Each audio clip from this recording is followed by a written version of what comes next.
when I did the altar call to ask who wanted to put their faith in Jesus at that time, I saw her raise her hand. I said, oh, si Rica pala na yun. And then so she raised her hand. And of course, at that time, 2006, she wasn't like the most wholesome name in the show business. So doon pa lang may judgment na sa akin. And she raised her hand and my first thought was, totoo ba yan? Itong mga artistang to, pag ganyan-ganyan lang, tapos babalik din naman sa dati. So super judgmental. Like that's how little I believed in the power of God. Or the power of His Word. Basta I really didn't think she was serious. I didn't think things would change. So I was just like, after that, she left. I never thought about it again. Never talked to her. And then I just found out she, nagbago talaga siya. God changed her life. And yeah, na-rebuke din ako ni Lord.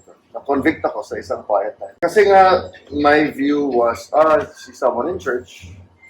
And she's getting to know Jesus na. I think the next time we saw each other was your baptism. And then, she's like, you're gonna get baptized today. And I just can't forget that day because she really looked different. And it must have been, 4 months later or 5 months later? She just looked so different from the when I saw her in May. So, wow, Lord, binago mo talaga to. And who am I to judge people?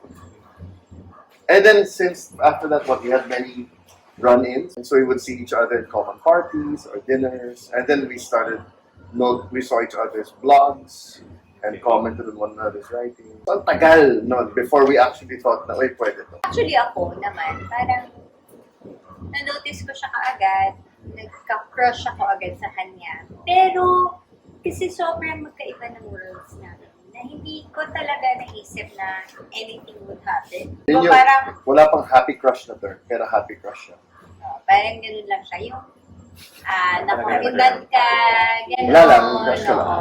Parang almost like, if you have a crush on celebrity, di ba, you know na, celebrity naman yan, hindi naman yung makakatuluyan sa akin, parang gano'n. Parang we became really good friends. We were really good Malaki friends. ang kinalaman ng Multiply. Yeah. Kung naalala niyo Naalala niyo yung Multiply, social diba? network. Multiply. Kasi doon ka mag-express ng thoughts mo, di ba?